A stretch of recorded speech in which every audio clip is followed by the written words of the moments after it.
Good morning, students. Today we'll start our next chapter, that is theory of supply.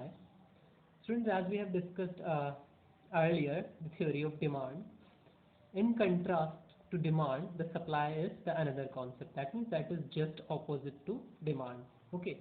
So, law of demand states the negative or inverse relationship between price and quantity demanded, whereas in law of supply there will be a positive or direct relationship between price and supply. Okay, so these are the inverse concepts or reciprocal concepts to each other. Okay, so now the concepts will be the same, the name of the concepts will be the same. Okay, their effects will be different. Okay, and in most of the cases these will be just opposite. Okay, एक दूसरे के opposite हमें देखने को मिलेंगे.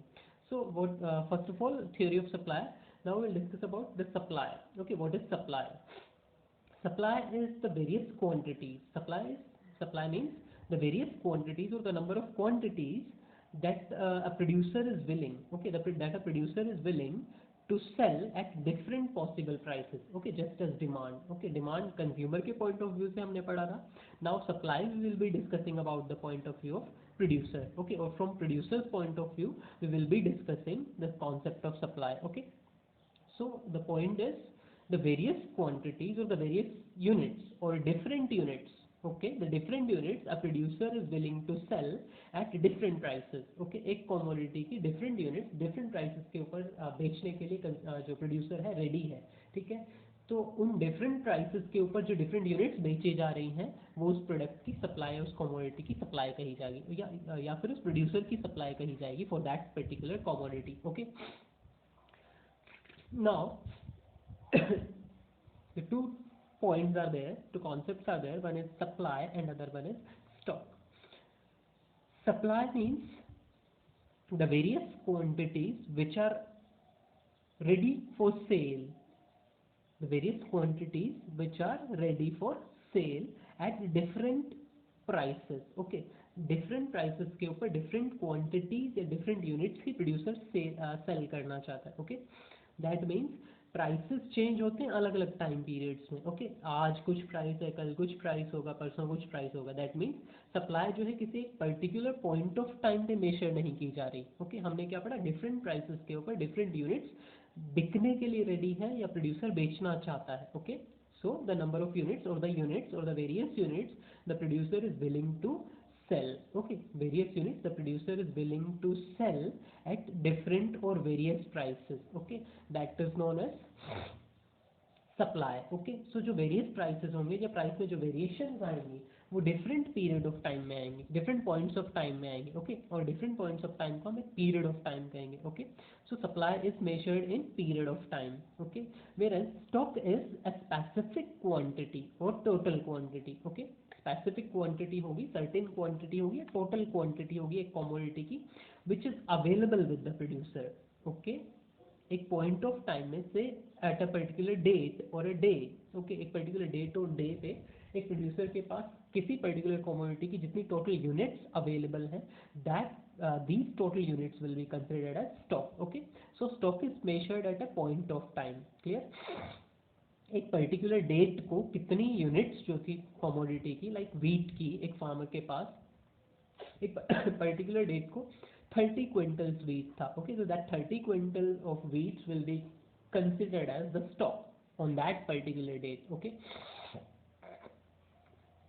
सो these are supply and stock concept. Okay, supply जो है वो पीरियड ऑफ टाइम में मेजर की जाती है बिकॉज सप्लाई वेरियस क्वांटिटीज को रेफर करती है which are ready for sale और which a producer is willing to sell at different prices. Okay, और प्राइस में variation different points of time में आएंगे और उन डिफरेंट पॉइंट्स ऑफ टाइम को हम पीरियड ऑफ टाइम कहते हैं. Okay, so supply is measured in period of time whereas stock is measured in point of time. Okay, supply is a flow concept. Okay, supply flow में चल रही है. that means आज कुछ units बेचना चाहता है, कल कुछ और यूनिट्स बेचना चाहेगा. ओके, रेगुलर बेसिस पे जो सेल की यूनिट्स हैं वो डिफरेंट है और रेगुलर बेसिस पे सेल किया जा रहा है. Okay, whereas on the other side stock is not a flow concept. Okay, stock flow concept नहीं है because it is the total quantity measured at a point of time.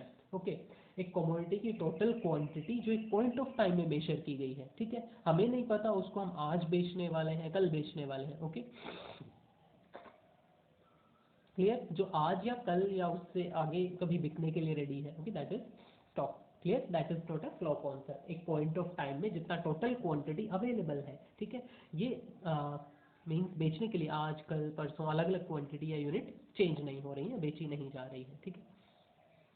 The next one is supply and quantity supplied just as demand and quantity demanded, okay. Supply means the various quantities at various prices, okay, which a producer is willing to sell. Clear, यहाँ पे various quantities होंगी, number of units different होंगी, different quantities at different prices the producer is willing to sell, that is supply. And quantity supplied means a specific quantity of a product which the producer is willing to sell at a particular price. एक particular price के ऊपर एक producer जितनी units बेचने के लिए ready है, okay, price particular ₹5, okay, that means at ₹5 per unit the producer is willing to sell 10 units only, okay, so that will be called quantity supplied, कि ₹5 के हिसाब से वो 10 यूनिट्स बेचना चाहता है, so that is quantity supplied. Clear, ₹5 के हिसाब से 10 यूनिट्स बेची, ₹10 के हिसाब से 20 यूनिट्स बेची, ₹15 के हिसाब से 25 यूनिट्स बेची, okay, that is called supply of the commodity. Clear, क्योंकि ₹5 के हिसाब से यूनिट्स कुछ बेची हैं, 10 के हिसाब से कुछ बेची हैं, ₹15 प्राइस जब हो गया तब यूनिट्स कुछ और बेची गई, okay. So various units are being offered for sale at different prices, that is supply, okay. Various quantities हैं, डिफरेंट क्वांटिटीज हैं at different possible prices the producer is offering for sale, that is supply, okay. और एक specific quantity which is ready for sale or a producer offers for sale, okay, specific quantity at a particular price या फिर specific price. तो यहाँ पे quantity भी particular होगी, price भी पर्टिकुलर होगा, यहाँ पे various quantities at various prices, that is supply. Clear, demand में भी हमने यही पढ़ा था। Next one is supply schedule, okay. So supply schedule is divided into two parts, individual supply schedule and market supply schedule.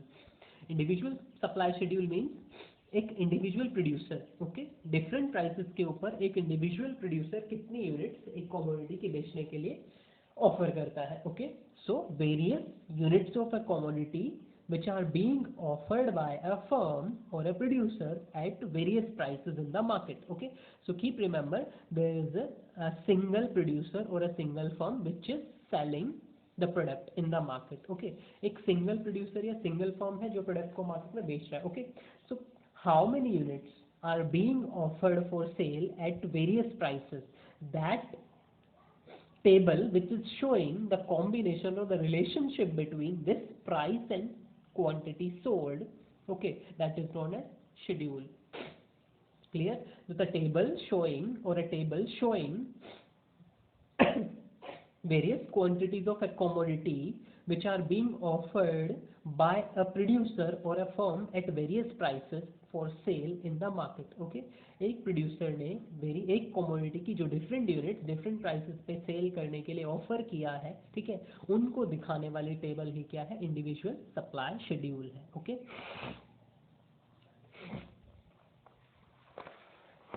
The next one is market supply schedule. Individual supply schedule में एक individual producer या एक individual firm जितनी units, okay, various units होंगी various prices के ऊपर। There in market supply schedule the number of firms will be more, okay. एक single firm या एक सिंगल प्रोड्यूसर नहीं होगा, नंबर ऑफ फर्म्स चेंज हो जाएंगी, various number of firms, okay. So various products और various product is the same, okay, product same रहेगा, commodity same रहेगी, okay.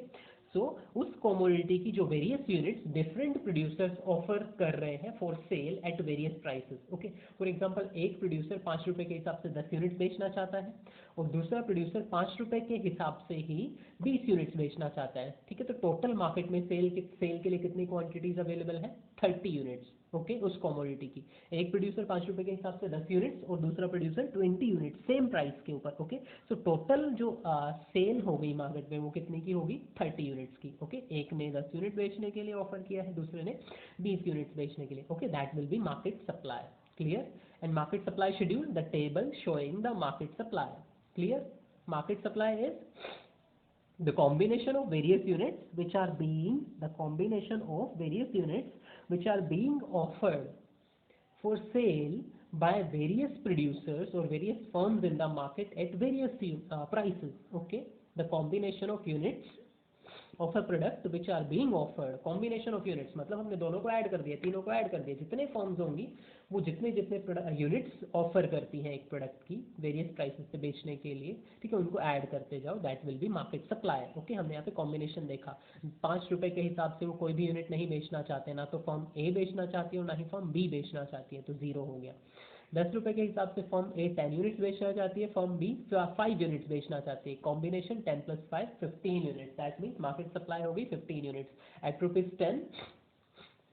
Total units which are being offered in the market for sale are 15. Okay, total units are 15. Out of which 10 units are being offered by A firm and 5 units are being offered by firm B. Okay, that is market supply. And the table which is showing this combination, that is market supply schedule. Okay, the schedule or the table showing the combination of units. Okay, the table showing the combination of units which are being offered by various producer at different prices. Okay, that is market supply schedule. Now we'll discuss about the curves and their slope.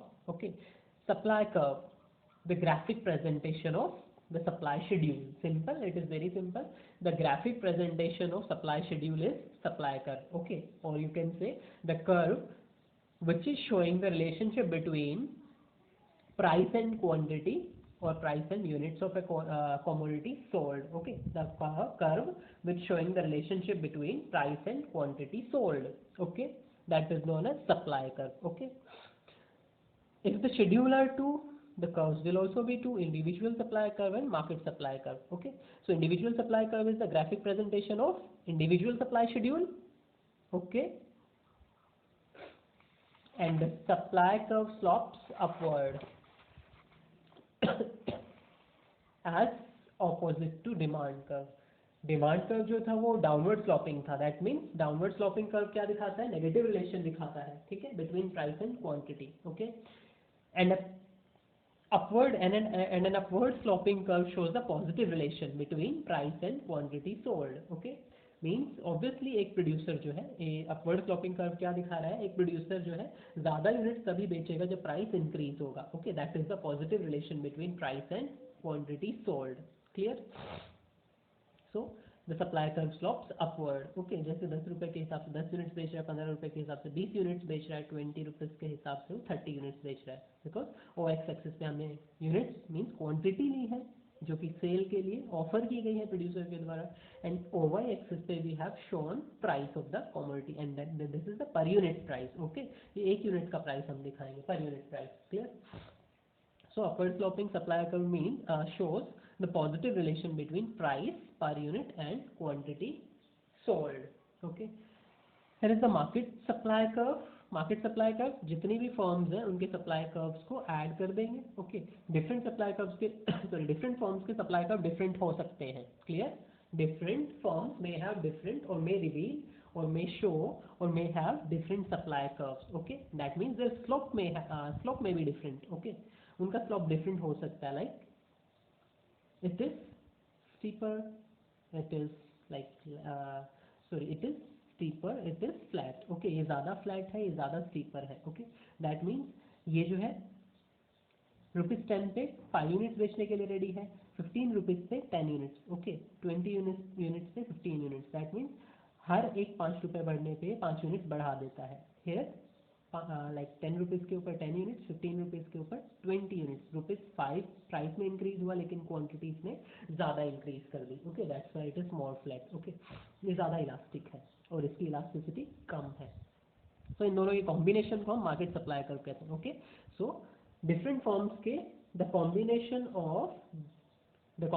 Of supply curves of different firms in a market is called market supply curve. Okay, जो different firms हैं उनके individual supply curve को हम add कर देते हैं, that is called market supply curve. Okay, so market supply curve is the vertical summation of individual supply curve. जो individual supply curve होंगे, लाइक फर्म ए का जो सप्लाई कर्व है और फर्म बी का जो सप्लाई कर्व है, इनका वर्टिकल समेशन क्या है, मार्केट सप्लाई कर्व है। दोनों को ऐड कर देंगे हम, कोई ज़्यादा बड़ी बात नहीं है। Okay, next we will discuss about the slope of supply curve. Okay, how is the slope of supply curve and how can we measure the slope of the supply curve, जैसे डिमांड कर्व के slope को हम major करते थे। Okay, so as we have seen or discussed that the slope of supply curve is upward. Okay, supply curve का जो slope है वो upward है, या supply is upward sloping. That means revealing or showing the positive relation between price and quantity supplied. Okay, जो quantity supplied है और जो price है per unit market में, उन दोनों के बीच में positive relation means if price increases, quantity supplied will also increase. Okay, that means producer will be willing to sell higher units or more units at higher prices. ज़्यादा unit तभी बेचेगा जब price increase होगा। Okay, now how will measure the slope of supply curve. Okay, so that is the ratio of change in price and change in quantity. Okay, so delta P over delta Q is equals to slope of supply curve. Okay, supply curve का slope है। ऐसे ही हम demand curve का slope भी major करते थे, delta P और delta Q ही हमारा डिमांड कर्व का स्लोप होता था। ठीक है, इसमें कोई चेंजेस नहीं होंगे क्योंकि वहाँ पे भी क्वांटिटी हम दिखाते थे, sorry relationship between quantity and price हम दिखाते थे। सिर्फ डिफरेंस क्या था, वहाँ पे क्वांटिटी डिमांडेड थी और यहाँ पे क्वांटिटी सप्लाइड है। ओके, रिलेशनशिप सेम दिखाएगा क्वांटिटी और प्राइस में। ओके, सो स्लोप का फॉर्मूला भी सेम रहेगा, delta P over delta Q. Clear? So this is the slope of supply curve, which is upward sloping, showing a positive relation between price and quantity supplied. Okay. Now we will discuss about the supply function. Okay, supply function means the functional relationship between supply and its various determinants. Just like demand, there are also the determinants which affect the supply, or there are certain factors which affect the supply of a commodity in the market. Okay, so we will be discussing about the factors and their effect. Okay, means वो क्या किस तरीके से affect करते हैं supply को, कि इनकी वजह से सप्लाई कम होगी मार्केट में या फिर ज़्यादा होगी। Okay, so the factors which affect the supply of a commodity or the relationship, functional relationship between the quantity supplied and the determinants is known as supply function. Okay, so the functional relationship between supply and determinants. Okay, how they affect the supply of the commodity. So there are various determinants.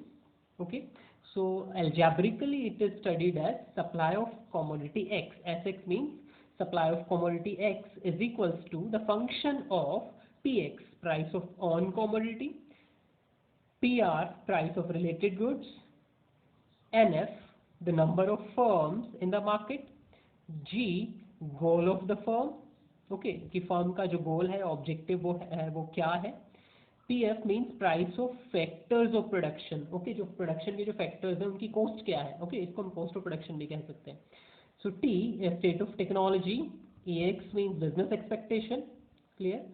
वहाँ पे demand में जो हमारे पास expectation थी वो consumers की expectation थी, यहाँ पे हम business expectation, because we are studying from the point of view of the producer. Okay, तो प्रोड्यूसर या बिजनेस की एक्सपेक्टेशन हम पढ़ेंगे। And G is government, GP it is government policy. Okay, we have 2 G. Okay, one is goal of the firm and other one is GP, government policies. Okay, now we will discuss their effects. Okay, वो किस तरीके से जो है firm की supply को affect करते हैं वेरियस जो फैक्टर्स हैं। So first one is Px, okay, price of on commodity, which is denoted by Px.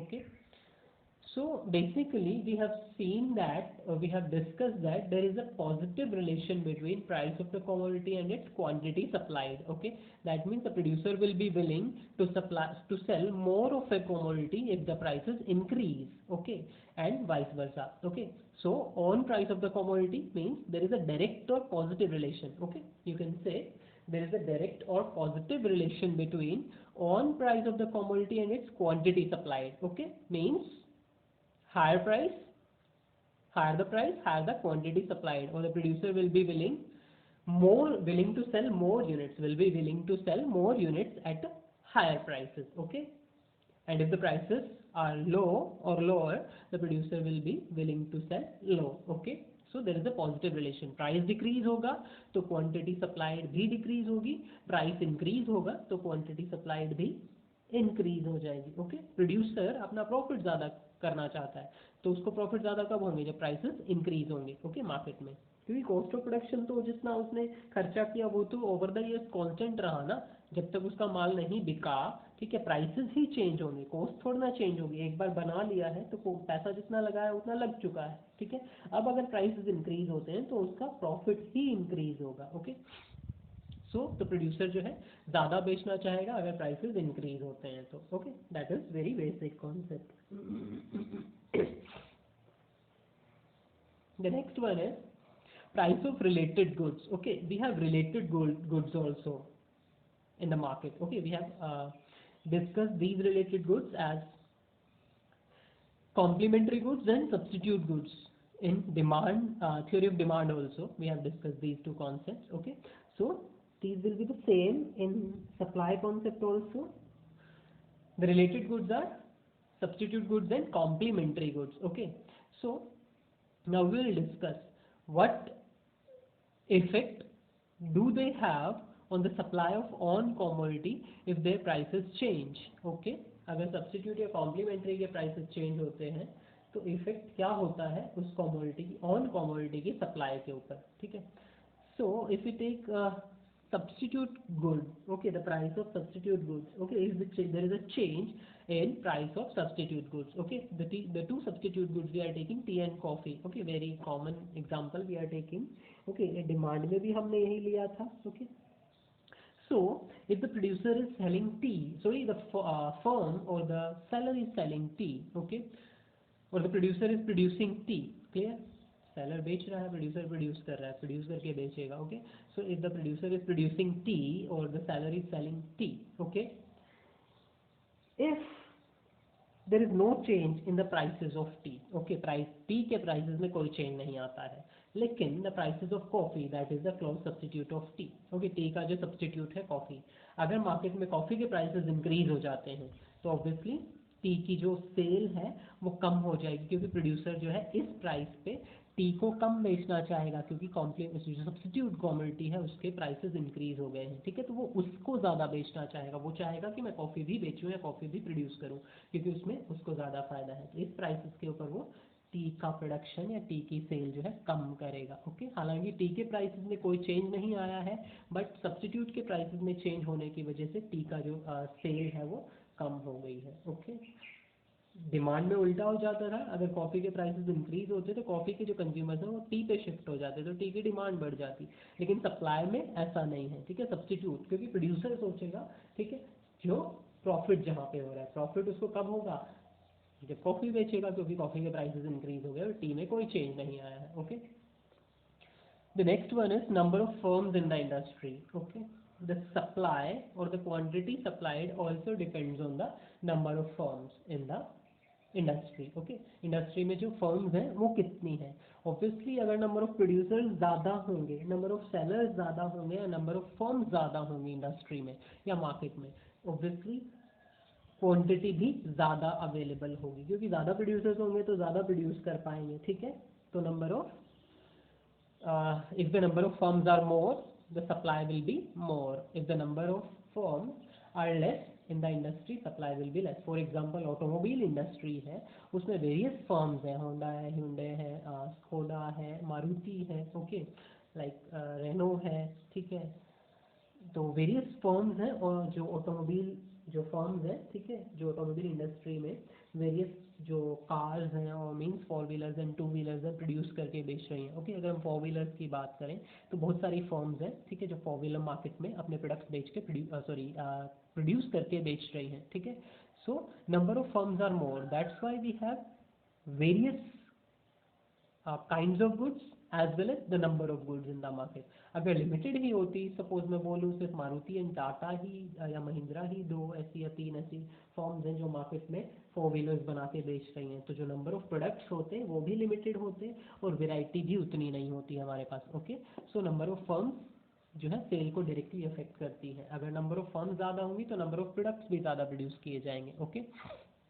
So if the number of firms are more, supply या quantity supplied will be high and vice versa, अगर firms कम होंगी तो production कम होगा तो supply भी कम होगी. Okay. Next one is goal of the firm.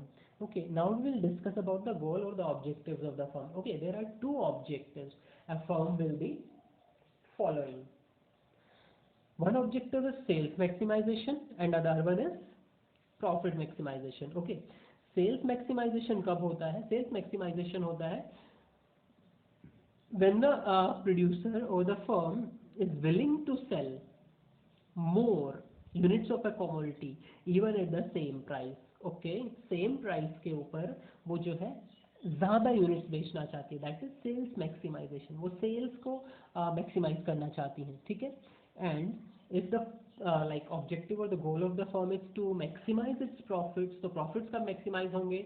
जब price increase होगा. ओके, नंबर ऑफ प्रोडक्ट्स अगर ज़्यादा बेच देते हैं तो प्रॉफिट मैक्सिमाइजेशन नहीं, क्योंकि साथ साथ उनको उतना प्रॉफिट नहीं हो रहा, क्योंकि कॉस्ट भी तो उनको एक्स्ट्रा जो प्रोडक्ट बेचे उनको बनाने में कॉस्ट भी तो खर्च करनी पड़ी. अगर प्राइस इंक्रीज हो जाते हैं, ठीक है, तो कॉस्ट तो उतनी ही लगी जितना उन्होंने प्रोड्यूस किया था, लेकिन अब प्राइस डबल हो जाते हैं, ठीक है, तो उनका प्रॉफिट भी डबल हो जाएगा. Okay, so profit maximization is directly related with higher prices or price increment. Okay, so if the firm's goal is profit maximization, अगर वो चाहती है कि हमारे प्रॉफिट्स मैक्सिमाइज हो, ठीक है, तो वो प्राइस इंक्रीज होने पे ही ज़्यादा बेचना चाहेंगी. ठीक है, तो more quantity of a commodity will be offered or will be sold only at a higher price if the firm's goal is to maximize its profits. Or on the other hand, if the goal is to maximize sale, अगर sales maximization है तो sales maximization उनको quantity sold increase करनी है. ठीक है, units sold जो है वो increase करनी है, sales बढ़ानी है, profit से मतलब नहीं है. ठीक है, तो same price के ऊपर भी ज़्यादा units बेचना चाहेंगी. ठीक है, they want कि उनके सेल इंक्रीज हो जाए, ज़्यादा यूनिट्स बिके, उनके नंबर ऑफ कंज्यूमर्स इंक्रीज हो जाए. ठीक है, प्राइस चाहे यही रहे. ठीक है, तो वो सेल्स बढ़ाना चाहती हैं. क्लियर. तो डिपेंड करता है कि फर्म का गोल क्या है. ओके, कई बार सप्लाई सेम प्राइस पे भी इंक्रीज हो जाती है. ठीक है, अगर फर्म का ऑब्जेक्टिव सेल्स मैक्सिमाइजेशन है, और अदरवाइज अगर प्रॉफिट मैक्सिमाइजेशन है तो सेल्स सप्लाई तभी इंक्रीज होगी जब प्राइस इंक्रीज होंगे. ओके, सो सेल्स मैक्सिमाइजेशन के केस में प्राइस सेम रहा बट फिर भी सप्लाई या क्वांटिटी सप्लाइड इंक्रीज हो गई, क्योंकि उसका ऑब्जेक्टिव ही सेल्स बढ़ाना था. Okay, next one is price of factors of production. Okay, जो फैक्टर्स हमने हायर किए हैं बीइंग अ प्रोड्यूसर, ठीक है, गुड या कमोडिटी को प्रोड्यूस करने के लिए जो भी फैक्टर्स हमने हायर किए हैं, ठीक है, उन फैक्टर्स का एक पर्टिकुलर प्राइस प्रोड्यूसर को पे करना पड़ेगा, और that will be called factor cost और प्राइस ऑफ फैक्टर्स. ओके, अगर फैक्टर्स महंगे हैं, okay, if the price of the factors of production is high, ठीक है, that means cost of production increase हो जाएगी. अगर फैक्टर्स महंगे हैं, उनको ज़्यादा पे करना पड़ रहा है, तो ऑब्वियसली कॉस्ट ऑफ प्रोडक्शन ज़्यादा हो जाएगी. ठीक है, अगर कॉस्ट ऑफ प्रोडक्शन बढ़ गई, ठीक है, तो प्रोडक्शन कम हो पाएगा ऑब्वियसली. ठीक है, तो मतलब अगर प्रोडक्शन बढ़ाना तो इन्वेस्टमेंट ज़्यादा करनी पड़ेगी, कि कॉस्ट ज़्यादा लगानी पड़ रही है. Okay, clear. So if the price of factors of production is high, cost of production will be high, as a result production will be low. अगर प्रोडक्शन लो होगा तो क्वांटिटी सप्लाइड भी लो होगी. Okay, clear. And if the price of factors of production is low, अगर factors of production का जो price है, ठीक है, वो लो है, मतलब सस्ते हैं फैक्टर्स, ठीक है, तो कॉस्ट ऑफ प्रोडक्शन भी कम होगी. दैट मीन्स पहले के मुकाबले अब हम उसी कॉस्ट में ज़्यादा यूनिट्स प्रोड्यूस कर पाएंगे. अगर प्राइस फैक्टर्स के प्राइसेस रिड्यूस हो गए हैं या कम है, तो जितना पहले इन्वेस्ट किया था उतने ही इन्वेस्टमेंट में अब हम ज़्यादा प्रोडक्शन कर पाएंगे. दैट मीन्स प्रोडक्शन इंक्रीज हो गया, तो क्वांटिटी सप्लाइड भी इंक्रीज हो जाएगी. Okay, so price of factors of production के ऊपर भी डिपेंड करता है. Okay, so these are the factors apart from price of on commodity. ये वो फैक्टर्स हैं जिनके ऊपर क्वांटिटी सप्लाइड डिपेंड करती है. क्लियर. तो जैसे price of factors of production या कॉस्ट ऑफ फैक्टर्स या फैक्टर कॉस्ट के ऊपर डिपेंड कर रही थी. अगर फैक्टर कॉस्ट हाई होगी तो इन्वेस्टमेंट ज़्यादा करनी पड़ेगी. ठीक है, क्लियर. तो प्रोडक्शन कम होगा, ठीक है, क्योंकि इन्वेस्टमेंट उतनी ज़्यादा हम बढ़ा नहीं सकते हैं, तो प्रोडक्शन कम होगा क्योंकि फैक्टर कॉस्ट हाई है. ठीक है, तो प्रोडक्शन कम तो सप्लाई भी कम. अगर फैक्टर कॉस्ट लो होगी या price of factor of production low है, ठीक है, तो प्रोडक्शन ज़्यादा कर पाएंगे हम, तो सप्लाई भी ज़्यादा होगी. Next one is state of technology.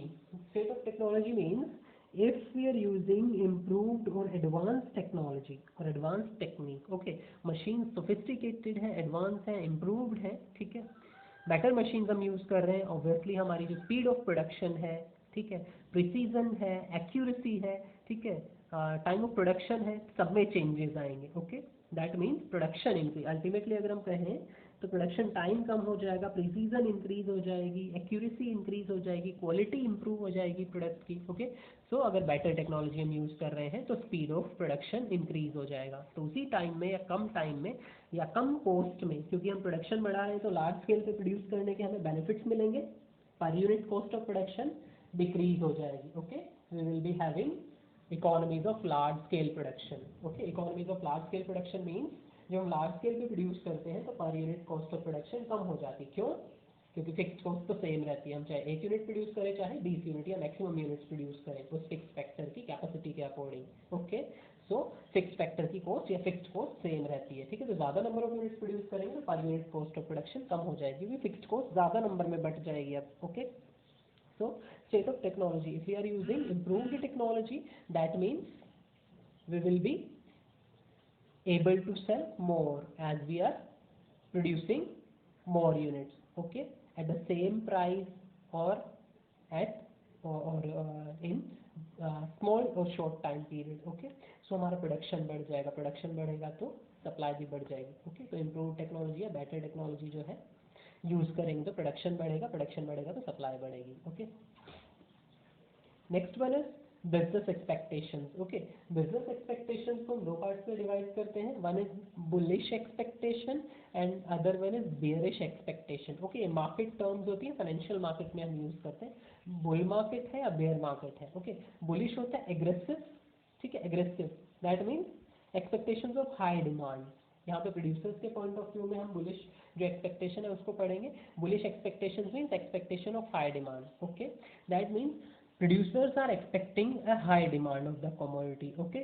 अब उनको लग रहा है कि जो है इस commodity की डिमांड बढ़ने वाली है, तो वो क्या करेंगे, इन्वेस्टमेंट बढ़ा देंगे, प्रोडक्शन बढ़ा देंगे, okay. As a result quantity supplied भी इंक्रीज हो जाएगी, क्लियर, क्योंकि दे आर एक्सपेक्टिंग कि जो डिमांड है इस कमोडिटी की इंक्रीज होने वाली है, ठीक है। तो ऑब्वियसली वो प्रोडक्शन बढ़ा देंगे, इन्वेस्टमेंट बढ़ा के, प्रोडक्शन बढ़ेगा तो क्वांटिटी सप्लाइड भी बढ़ाई जा सकती है, clear. On the other hand, one is bearish expectation. Bearish is exactly opposite to bullish expectation. Bullish is aggressive, bearish is regressive. Okay, that means like idle, सुस्त है, ठीक है। bearish, bear, भालू सुस्त होता है, ठीक है। तो उसी केस में यहाँ पे expectation को low demand है, clear। वहाँ पे बुल है, बुल एग्रेसिव होता है, बेयर जो है वो आइडल होता है, सुस्त होता है, ठीक है, लेजी होता है, ठीक है, क्लियर। तो bearish expectation means expectations of low demand, okay। so when the producers of the firm is expecting a low demand of the commodity, so they will produce less, okay, or they will reduce the production, okay।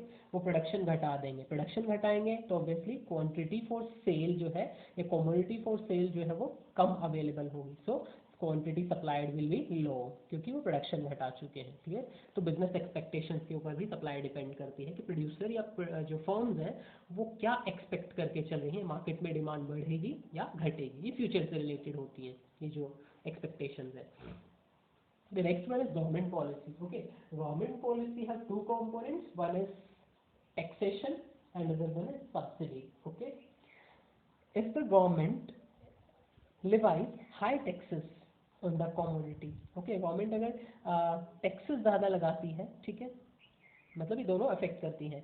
अगर government taxes ज़्यादा लगाती है, ठीक है, तो taxes ज़्यादा लगाएगी तो वहाँ पे प्रॉफिट जो है प्रोड्यूसर का कम हो जाएगा, क्योंकि टैक्सेस बढ़ने से प्राइस तो बढ़ेगा लेकिन उस बढ़े हुए प्राइस का ज़्यादा हिस्सा प्रोड्यूसर के पास नहीं आ रहा, क्योंकि प्राइस किस वजह से बढ़ा, टैक्सेस या टैक्स कॉम्पोनेंट इंक्रीज हो गया था, ठीक है। तो टैक्सेस इंक्रीज होंगे तो प्राइस बढ़ेगा, ठीक है, लेकिन उस बढ़े हुए प्राइस का जो बेनिफिट है वो प्रोड्यूसर को नहीं मिल रहा, ठीक है। तो वो सेल डिक्रीज करना चाहेगा क्योंकि उसे टैक्सेस ज़्यादा पे करने पड़ रहे हैं, क्लियर।